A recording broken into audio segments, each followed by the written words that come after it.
তো চোর ছিল, আমার সব কিছু চুরি করে লয়ে গেছে। ও মামি, মামি, মামি, মামি কই? আম্মা তো বাড়িতে নাই, কিন্তু আপনাকে তো চিনতে পারলাম না। আমো নাসিনের কথা, আপনি মহসিনে বউ না? জি।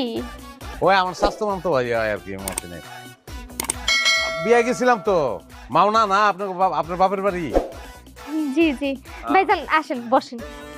না না বউ না ভাবি, ওই ওইছে কি আসলে আমরা গরিব ভাবি। আমার ওই মানে বড় লোক আত্মীয় স্বজনের কাছে যাই না, আবার না এসেও পারি না, বিপদে পড়েই তো আহি। আমি একটা চাকরি করতাম, কিন্তু চাকরিটা ধরে রাখতারি নাই, তা ওই গেছে গা চাকরিটা। এখন আমি বেকার, খুবই অভাবের মধ্যে আছি। আমার বউ আবার খুব সাংসারিক, ঘরের সব